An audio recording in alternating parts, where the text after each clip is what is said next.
चर्चा होगी। दो बड़े विषय लेकर आएंगे हम, जिन पर हमने लोगों से सवाल पूछे, लोगों ने उस पर अपनी राय भी दी है, वो आपको दिखाएंगे, रिपोर्ट भी दिखाएंगे। लेकिन इसके पहले देश दुनिया की कुछ खास खबरें, और सबसे पहली खबर अंतर्राष्ट्रीय। जी हां, भारत ने हिंद महासागर में चीन के बढ़ते प्रभाव के बीच एक बड़ी जीत हासिल की है। भारत ने बांग्लादेश के साथ मोंगला बंदरगाह के टर्मिनल के ऑपरेशन की डील साइन की है। ये डील ऐसे वक्त में हुई है जब पिछले महीने ही बांग्लादेश के प्रधानमंत्री शेख हसीना पहले भारत दौरे पर आई, और फिर कुछ दिनों के बाद ही उन्होंने चीन का भी दौरा किया। भारत के मोंगला बंदरगाह टर्मिनल डील को हिंदू महासागर में चीन को काउंटर करने की कोशिश के तौर पर देखा जा रहा है। चीन भी इस बंदरगाह पर नजर बनाए हुए था और डील करना चाहता था। चिटगोंग बंदरगाह के बाद मोंगला बांग्लादेश का दूसरा सबसे बड़ा बंदरगाह है। ये तीसरा बंदरगाह है जिसके ऑपरेशन की जिम्मेदारी भारत के पास होगी। इस साल भारत ने म्यांमार के स्वायत्त बंदरगाह और ईरान के चाबहार बंदरगाह की डील साइन की है।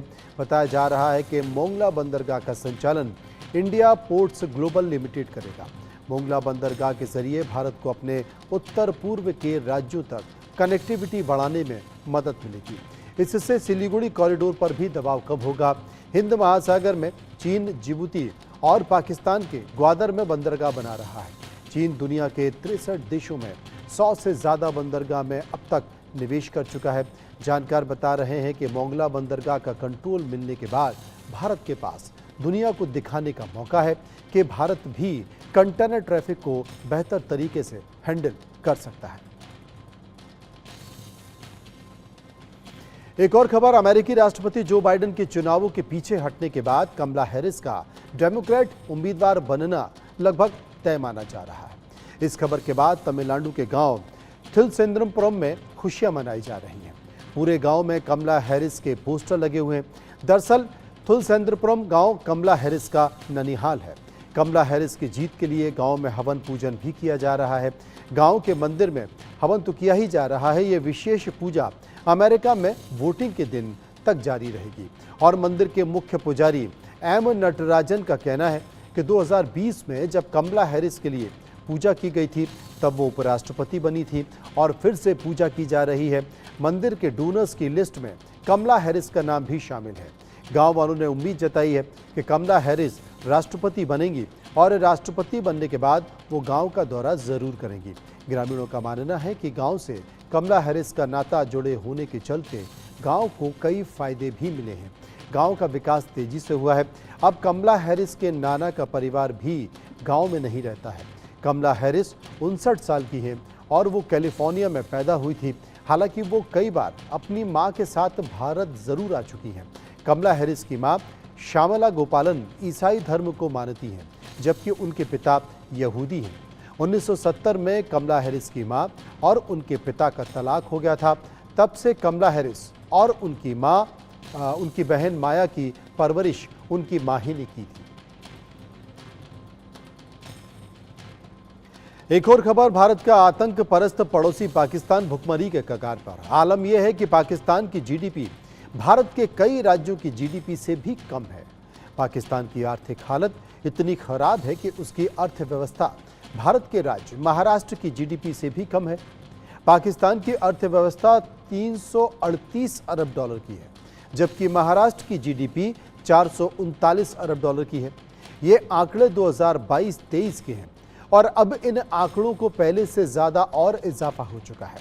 पाकिस्तान अपना देश चलाने के लिए पूरी तरह से विदेशी कर्ज पर निर्भर है। अब तक पाकिस्तान चीन से कर्ज लेकर काम चलाता आ रहा है, लेकिन चीन से दुत्कार मिलने के बाद पाकिस्तान को वर्ल्ड बैंक से लोन मिला है।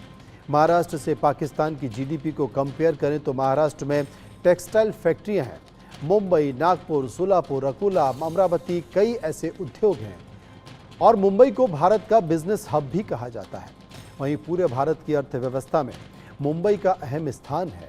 महाराष्ट्र का पुणे तो आईटी हब है। दूसरी तरफ पाकिस्तान की बात करें तो ज़्यादातर सामान विदेशों से ही आयात करना होता है। पाकिस्तान के उद्योगों की तकनीक बेहद पुरानी हो चुकी है। रूस यूक्रेन जंग के बाद पाकिस्तान ने भी रूस से सस्ता तेल लेने की डील की थी, लेकिन तेल से पहले टैंकर के बाद ही डील रद्द करनी पड़ी, क्योंकि पाकिस्तानी रिफाइनरीज के पास रूस के तेल को साफ करने वाली नई तकनीक भी मौजूद नहीं है। एक और बड़ी खबर, दुबई को दुनिया का ड्रीम सिटी कहा जाता है। इस शहर को दुनिया भर के लोग अपना ठिकाना बनाना चाहते हैं।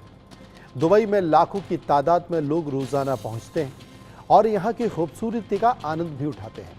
बुर्ज खलीफा दुबई की शान बना हुआ है। इस इमारत को देखने की हर साल लोग यहां पहुंचते हैं और अब बुर्ज खलीफा के बाद दुबई दुनिया का सबसे ऊंचा होटल बना रहा है। यूएई के शेख ने अब दुनिया का सबसे ऊंचा होटल बनाने की तैयारी कर ली है। Hotel Ciel Dubai Marina 1200 feet ऊंचा होगा। इस होटल को इंजीनियरिंग कंपनी NORR बना रही है। इस कंपनी ने अटलांटा और शंग्रीला जैसे शानदार होटल्स का भी निर्माण किया है। दुनिया के सबसे ऊंचे इस होटल को इस साल के अंत तैयार किया गया है। इस होटल में 1000 कमरे होंगे और ये 82 फ्लोर का होगा।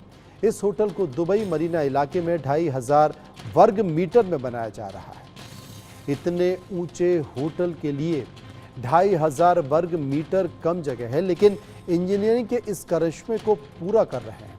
दुनिया के इस सबसे ऊंचे होटल में एक शीशे का ऑब्जर्वेशन डेक बनाया जा रहा है, जहां से 360 डिग्री इस पूरे शहर को देखा जा सकता है। होटल से दुबई का सी कोस्ट और पाल्म जुमेरा कृत्रिम द्वीप भी नजर आएगा। होटल की छत पर विशाल स्विमिंग पूल भी बनाया जाएगा। इस इमारत की तकनीक ऐसी होगी कि एसी का पावर बिल इतनी बड़ी किसी भी इमारत की तुलना में 25% कम आएगा। इस होटल में दुबई के सबसे महंगे होटल रूम्स भी होंगे।